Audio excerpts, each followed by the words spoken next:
Hi, I'm Jeff Holden. Welcome to the Nonprofit Podcast Network. Our purpose and passion is to highlight a nonprofit organization in each weekly episode, giving that organization an opportunity to tell their story in their words to better inform and educate the respective communities they serve, as well as provide one more tool for them to share their message to constituents and donors. Our goal is to help build stronger communities through shared voices and to both encourage and support the growth of local nonprofit organizations through podcasting. Thanks to our partners for their support in getting these stories told.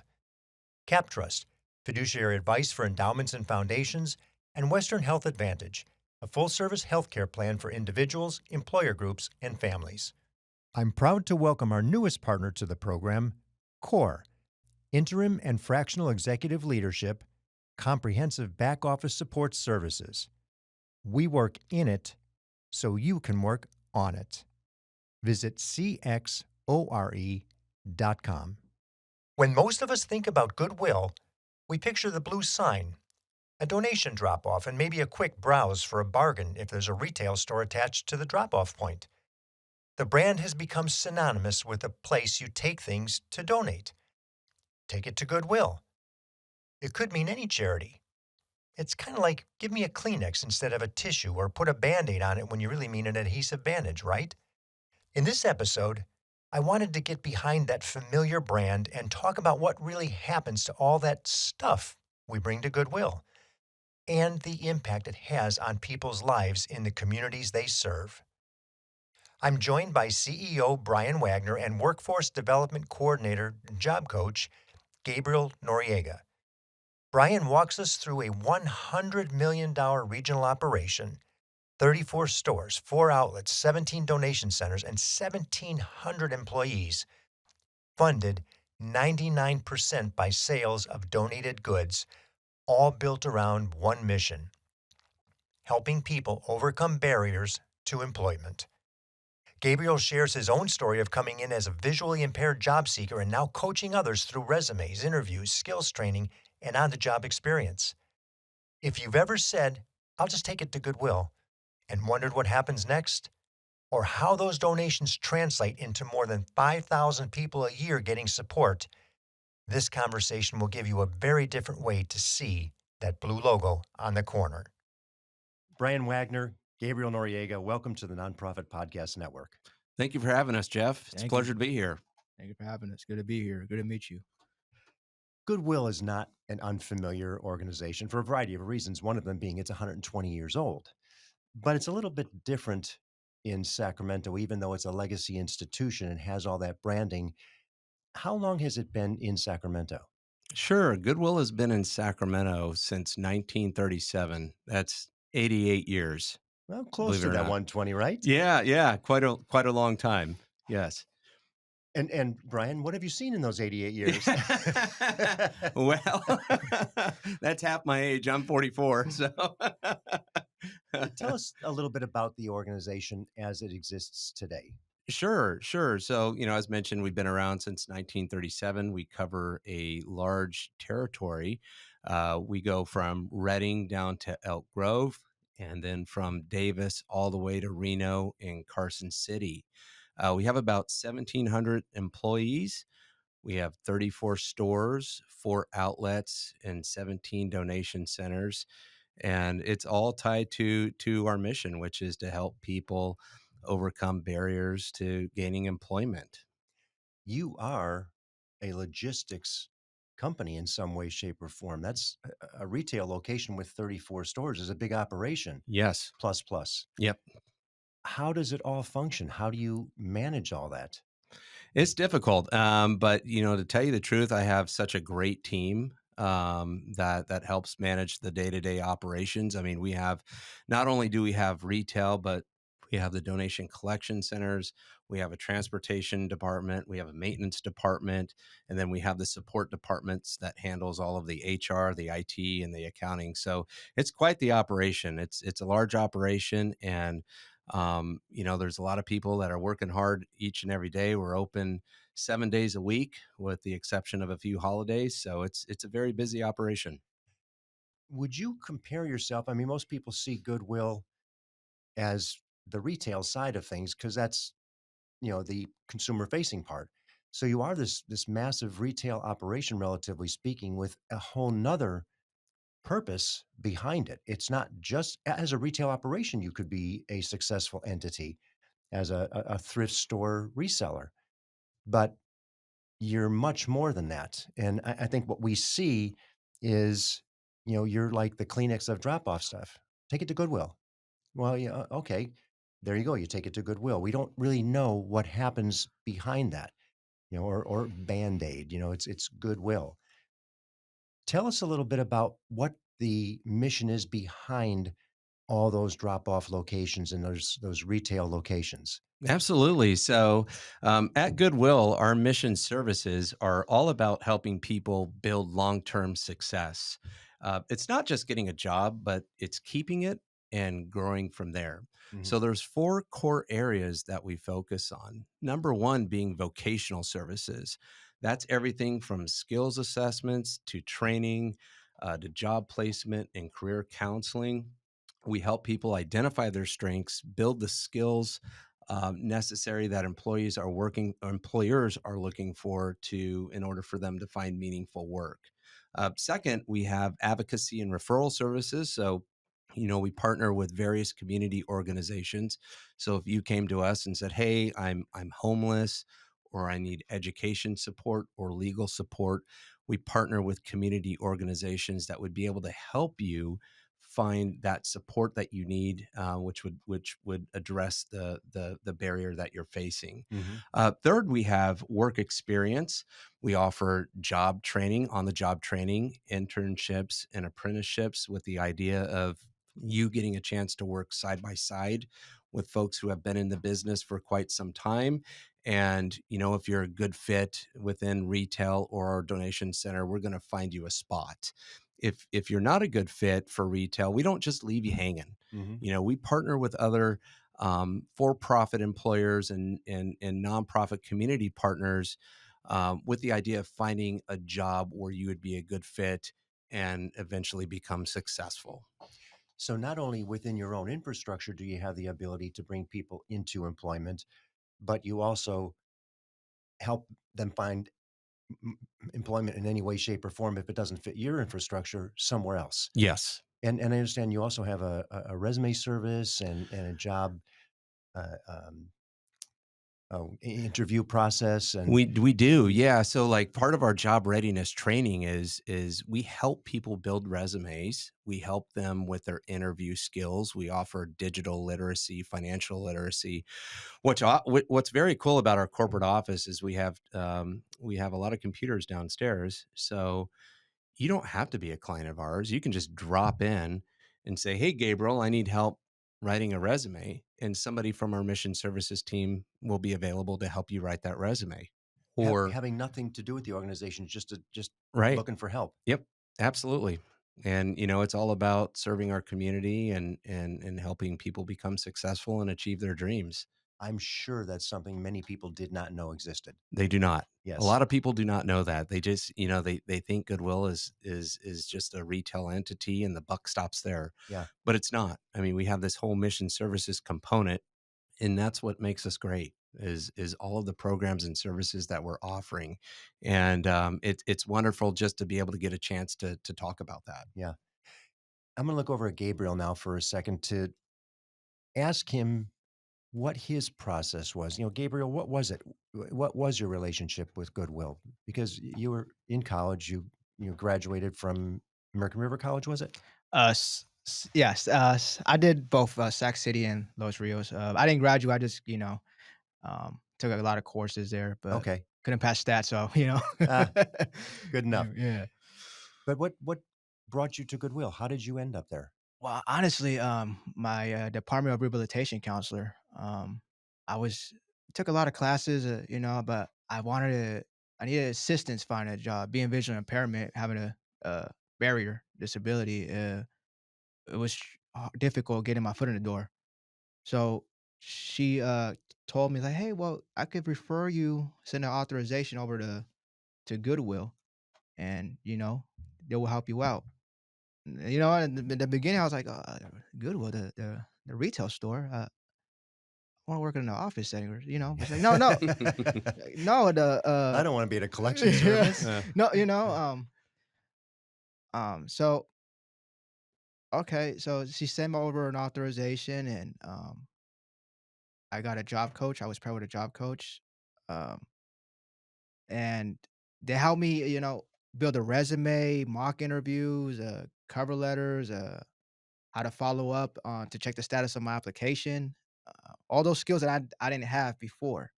I didn't know, the structure on how to do things. I was just, fresh out of college, just, trying to get my foot in the door and start working. And it was so amazing. I have all the assistants, the great team down there that was able to uh, guide me and coach me. And I started in spring of 21 in in May, and by September, I landed a permanent position at another retail store, and it was great. I was there for 2 years, and um, uh, they were not as accommodating as I wanted them to be, and I was able to come back to Goodwill to for more job searching, and I wanted to change my IP, go from customer service to office administrative, and that's what I did. And I was able to land an opportunity with them, and now serve the our community and helping them reach their goals and dreams, just like they did for me. So I'm very fortunate and very blessed to be part of a good team, and the mission is it's legit. It's something I didn't know of. Not I believe I didn't know of back then, but yeah, it's incredible. So what is the title? What is it you do today? I am a workforce developer coordinator. Okay. So, and I also do job coaching. So I'm cross trained. So when I first got hired, I was working with the Goodwill program, which is basically teaching some courses, which is retail customer service, nonprofit case management, custodial, and office administration. So I worked in that. We would receive clients from Department of Rehab authorizations, and then after that, I was able to do job coaching. So the program where I came in as a participant, where I was taught how to do resumes and cover letters and follow up letters and all that job search and stuff like that. Now I'm a job coach there as well, and now I just got into doing a situational assessment and adult work experience, which is basically adult work experience is kind of like an internship. It's 100 hours, and they either work in one of our retail stores or at the corporate office, and they gain the skills. Mhm. And and it's and then the other one is situational assessment, where it's basically evaluating to see if they're ready for competitive employment, and that one's 40 hours. So yeah, so I do a little bit of all that. You got your hands full there. Yeah, yeah, yeah. It's keeps me busy for sure. So Brian, and I can just see you looking at Gabriel as he's speaking, just with a sense of pride of, his accomplishments. What is his interface in the organization? Where does he fit in terms of programs and services that you offer? Let's kind of walk through those that maybe are the most significant. Yeah, so as mentioned, job coaching, and Gabriel just does a fantastic job at doing that. There's a lot of people that come in that just don't have confidence in their abilities, and it's a beautiful thing to see, to hear Gabriel's testimony and where he came from, and what his thoughts were about Goodwill prior to joining the organization. And Gabriel's just one of those guys that's going to motivate somebody. They're going to come in the door. They don't have confidence. They don't have the necessary skill set to go out there and do a job. And where Gabriel plays a role is just taking them under his wing and being that resource for them, coaching Hmm. them to eventually become successful, which, the hope would be, somebody gaining employment at one of our stores. And it's okay if they're not necessarily a good fit for retail, because we can help them gain employment elsewhere. But Gabriel does a great job at encouraging people, and I mean, it's pretty inspirational what his story and where he's been, and Hmm. and where he's at now, and what the future holds for him. Well, especially with the resources that you've got and the support of the organization, I mean, you can climb and continue to grow within the organization as opportunities present themselves, Absolutely. Yeah. and you'll have a track record from people of success that have gone through your support. Yes. Yeah. Yeah, that's very cool. We'll continue with Brian Wagner and Gabriel Noriega, both from Goodwill, right after we hear from the people who make this program possible. We are really excited to be part of the family and contribute to the work that you all are doing. CORE provides fractional and interim executive services, along with comprehensive back office solutions that go into our client sites and do the work to give them the capacity they need in order to move through transitions, whether that's planned or unplanned. Or companies also work with our accounting and finance, back office solutions, human resources, technology, and administration. The reason why our back office solutions add value is because we save them time and money, anywhere from 20 to 30% of what they would spend on that back office solution. We work in it so they can actually work on it. CXORE.com and contact me directly at DTEAT@CXORE.com. If you're interested in learning more about how CORE may help your organization, visit CXORE.com. Hello, this is Scott Thomas with Cap Trust in our Sacramento office. I specialize in working with local nonprofits and associations. Annually, we survey private and public nonprofit organizations across the country to better understand challenges they see in today's environment. In our more recent survey, we heard concerns about proper board governance, mission aligned investment, and how to implement alternative investments. If you would like a copy of the survey or to discuss your organization, look me up, Scott Thomas at captrust.com. I'm thrilled to have Western Health Advantage partnering with us as they do so much to support so many nonprofit agencies in our community. As a truly local health plan, you'll find individual and family options, employer options, plans for CalPERS and Medicare Advantage. From medical services to pharmacy, health and wellness support, as well as behavioral health care, Western Health Advantage has a plan that fits what you need. As an employer, for profit or nonprofit business, individual or family, you can find more at westernhealth.com. If we take a step back for a second, because I think we all wonder, a lot of us will say, okay, we'll just bring it to Goodwill. Sometimes you get, the wrong stuff. You don't really need it. Tell us a little bit about the stuff, because that is one of the employment opportunities as well. It's working at one of the collection facilities. But what happens to the stuff when it gets dropped off at Goodwill? Absolutely. I think a lot of people wonder that, and so it's a really cool process. So we take in donations at our stores and donation collection centers, and what we do is we evaluate every item to see if it's sellable. If it is sellable, then we're going to place it at one of our stores, which goes through a 5-week rotation. And so, how we price that item is by using the good, better, best model. So, think of a shirt from Target, for Mhm. example. That would be considered a good item. Maybe a pair of jeans from Kohl's, that would be considered a better item, and then a suit coat from Nordstrom's would be considered best. And so, like I said, once everything is priced, it goes to the sales floor for 5 weeks. If it does not sell at the store, then that item goes to our outlet where it is significantly discounted and sold by the pound. And so you could see the real value is ensuring an item sells at the stores. Mhm. And then from there, if it does not sell at the outlet, then it goes through what we call our salvage stream, and it is sold in bulk to various customers that we have who either recycle or repurpose those items.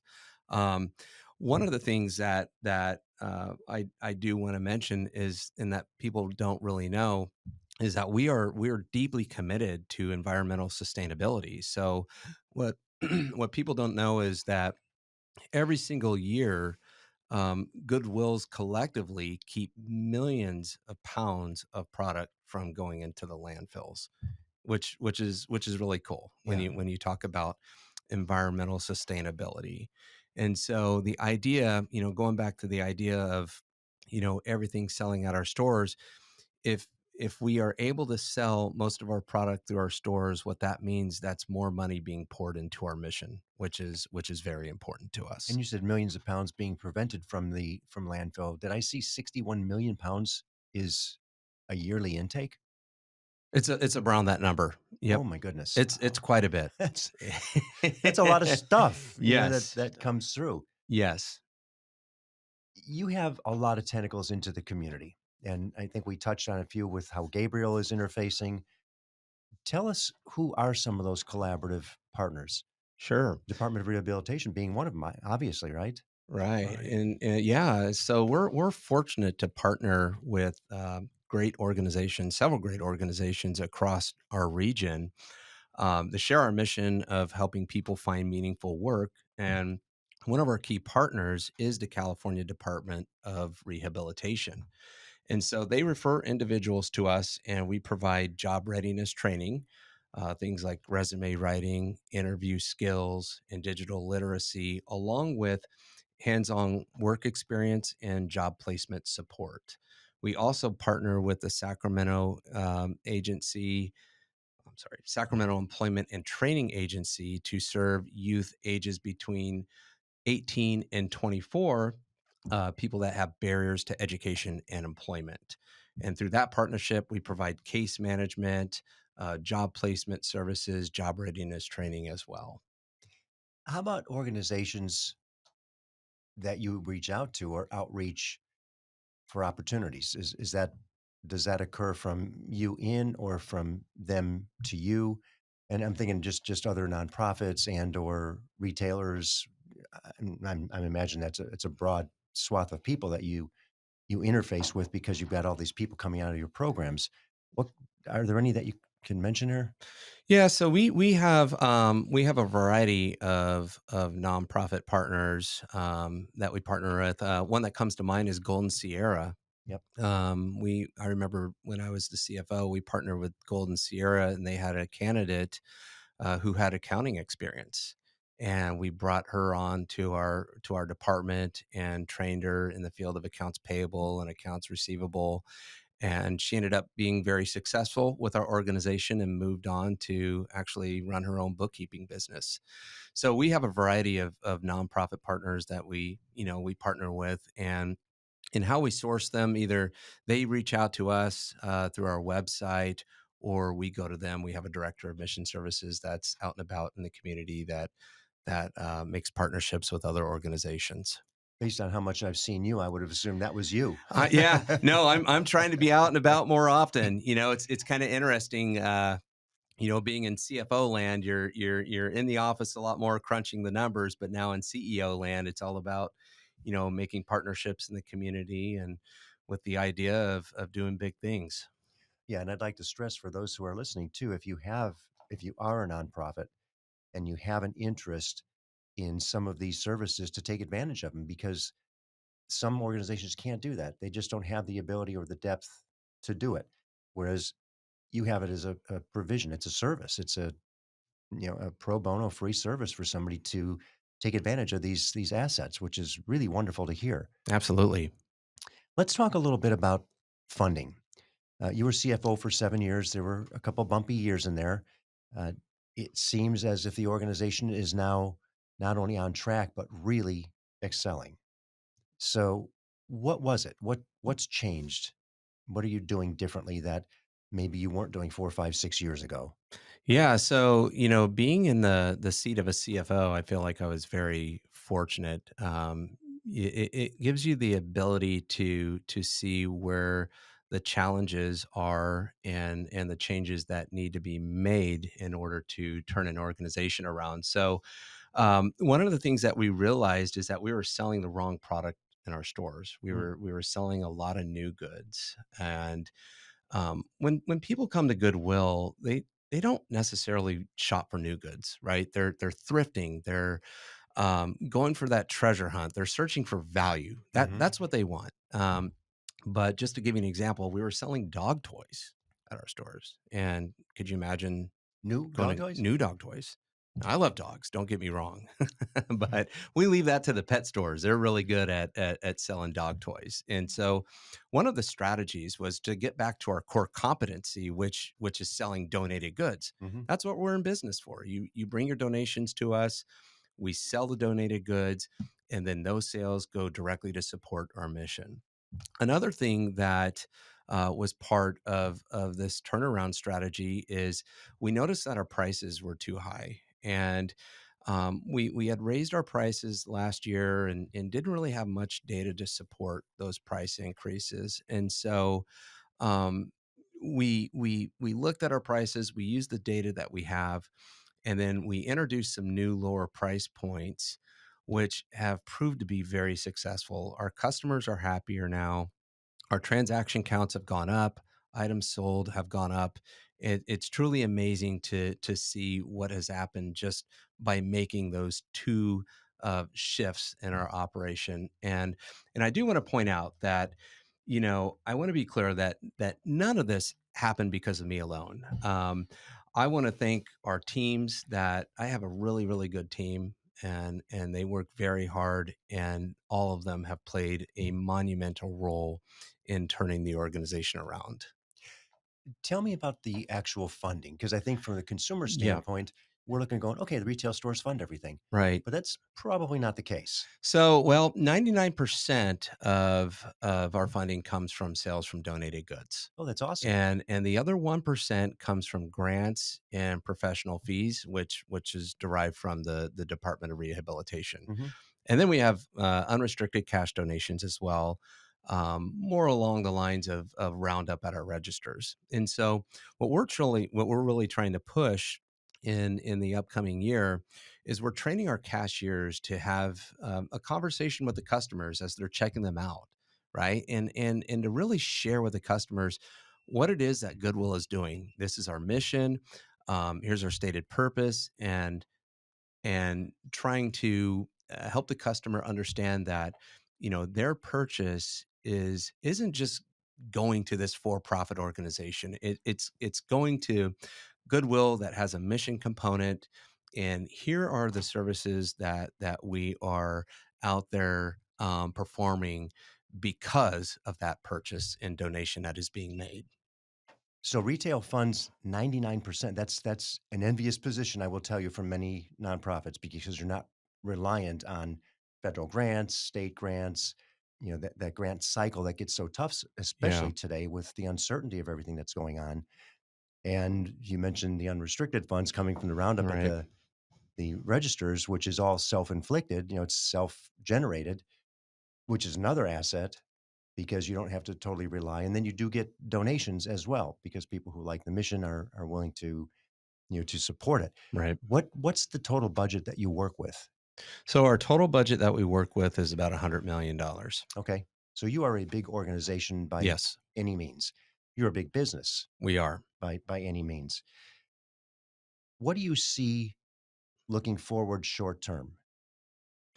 And so what I see looking forward short term, what we are pushing, there's a few things that we're pushing. One is just the community engagement side, and just getting the message out there about our mission services, what it is that we do with the donations that come in and the purchases that are being made in our stores. And um, we're pushing several training initiatives, not only in our stores but our donation collection centers as well. Because what people don't understand is that donations of product is the lifeblood of the organization. And if you really break it down and think about it, without donations, we wouldn't have anything to sell in our stores. And if we didn't have anything to sell in our stores, then we wouldn't have a mission. Hmm. Gabriel wouldn't have a job. I wouldn't have a job. Right. And so it's very important for us to be able to talk about that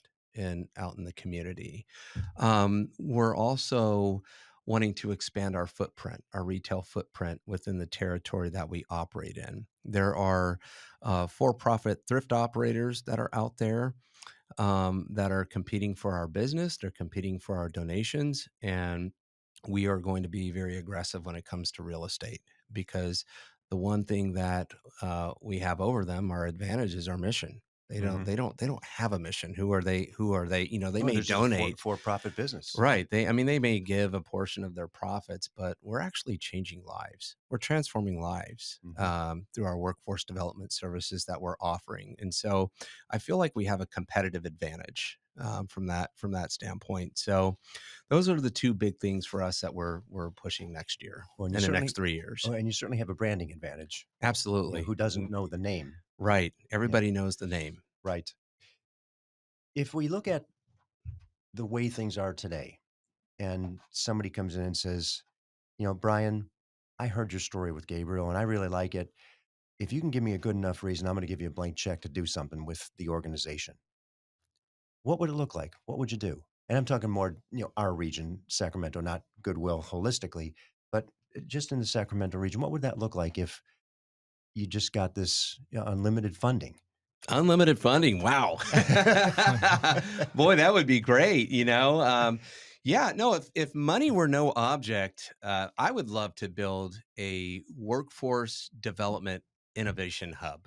And that's a place that brings together job training, entrepreneurship, and creativity all under one roof. It would be very cool. It'd be a space where people could not only learn skills and find jobs, but also develop new products, technology and ideas, and just imagine, an incubator where someone who once came to Goodwill for job readiness training, someone that came to us, they can learn how to design, build, and launch something of their own. Maybe it's a product that solves a real world problem or a piece of technology that helps people who have barriers. Hmm. So, we bring employers, educators, and innovators together to co-create and eventually with the idea of moving people from job seekers to job creators. I love that concept. And I think getting that out there, there's people who are thinking the same thing. What would this look like? For people who have been challenged or have disabilities, there's really not a makerspace for them Right. with all the accoutrements of what you're referencing, which are the services that you provide. I think that seems doable to me. Yes. It really does. And I can see that in the not too distant future. Gabriel, I'm going to throw it over to you as you are in the environment. Mhm. You're actually working in the realm of Goodwill and the services that you provide. From your perspective, what would be really neat to see if it didn't rely on having to be budgeted? Um, just continue to the same mission, try to just serve as much people as we can, just helping them achieve their goals, right? Their dreams of being successful, of second opportunity, and getting their confidence back. Hmm. So just continue to do that, and just keep the more people we're served, the more lives we change, the better, right? Better for the community. Yeah. Better for the community, better for, our organization. And, that's at the end of the day, it's all about numbers and just changing the most lives for the better. And, you know, uh, that's the most important. Brian, I don't know the number. I didn't ask you this earlier, so you may not have it off the top of your head. Do you know roughly how many people go through the program each year? So each year, I believe last year we served over 5,000 people. 5,000 people 5,000 in some people way, shape, or in form some way, came through shape, or some. form. Right. That's an And that amazing that can number. be somebody that just comes through our doors at the corporate office and asking from resume help to the individuals, the participants through our SETA training programs, Mhm. through the Department of Work or Department of Rehabilitation, Okay, and SETA is that Sacramento Employment and Training. Sacramento Employment Training Agency. Yeah. Yep. Okay. Now come back to reality. Our big warehouse with the incubator and maker spaces is on hold. What's the greatest need that you've got? I would say our greatest need is donations. Donations of product. Our mission is fueled by donations. It's powered by donations, and it's because of the generosity of the community that we're able to do what we do. As mentioned, without donations, we wouldn't have product to sell in our stores, and if we didn't have anything to sell in our stores, we wouldn't have our mission.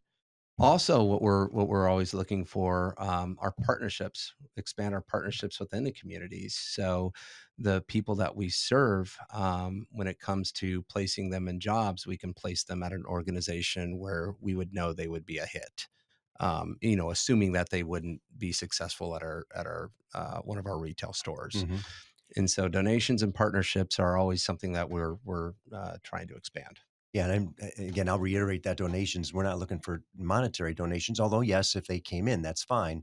But we're talking about product Correct. stuff. Yes. And today, people seem to be so short-lived with their stuff that they turn it in. I mean, have you seen a reasonable influx? Is it up, down? What's happening with the donations? Yeah, no, there's definitely ebbs and flows, and we've seen an uptick this year. I will say in an economy where you have inflation, people are more conscientious on what they're spending their money on, and so when they come to Goodwill, they're looking for that value, right? They have, because uh, a dozen eggs is going to cost they're going to cost you 10 to 12 bucks, right? Their purchasing power has decreased, Hmm. and so coming to our stores, they're going to find value, and they're going to have more purchasing power, and they're going to get an item that, it may be good, better, best, but they're going to get something of value to them that is going to go a long way. And so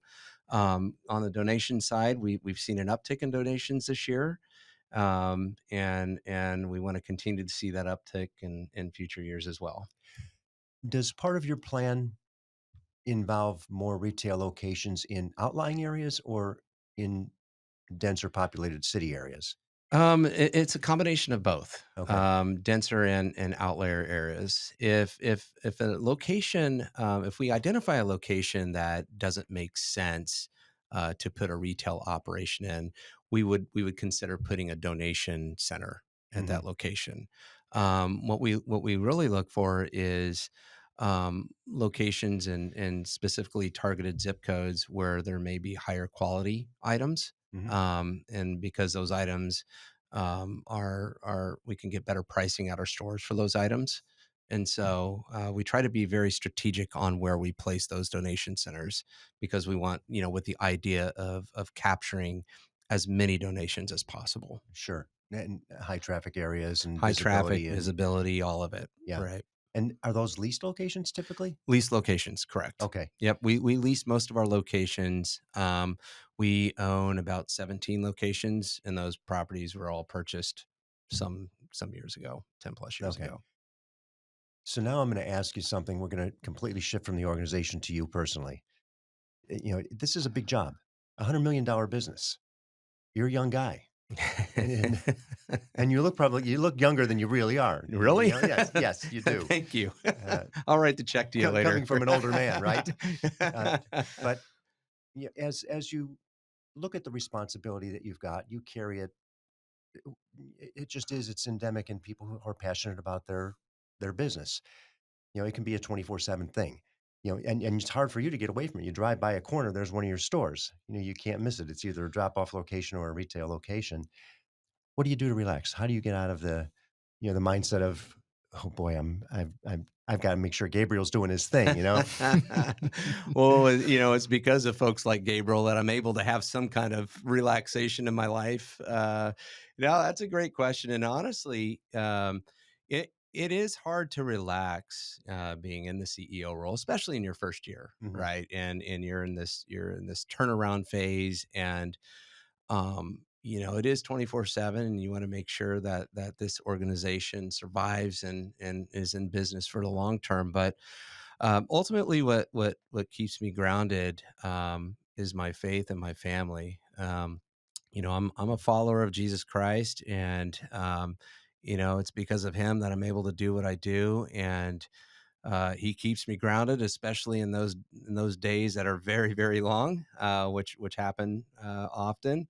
But also my family too. I have a beautiful wife and two boys, 15 and 13, and I have a daughter that's 3. And so I find myself on football fields, baseball diamonds, basketball courts, And changing diapers. yeah, golf courses, and changing diapers and chasing her around the park. And so I'm very fortunate to have them in my life. And then lastly, what I've come to realize is, I used to be in the Marines, and so physical fitness plays a role in being successful. And I've started getting back into the gym and trying to focus on myself, because at the end of the day, if I can't lead myself, I can't lead a successful organization.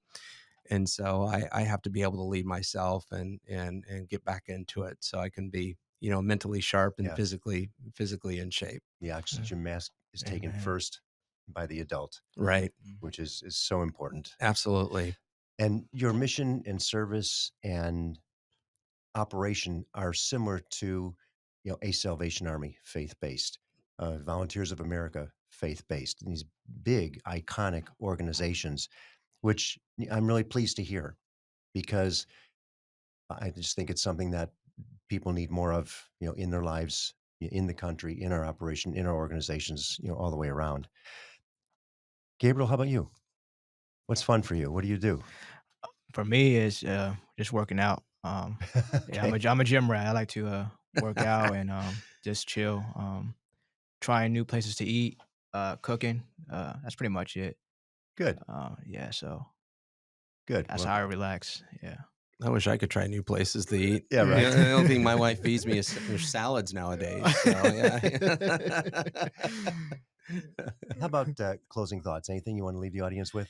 Yeah, no, at the end of the day, I'm just really proud of the people we've served and the lives that we've changed through our workforce development programs. I mean, it's just truly amazing to see, and I feel very fortunate to be part of it. Every day we see people gaining confidence, learning new skills, and becoming self-sufficient. And I think for both Gabriel and I, that's what makes the work well worth it.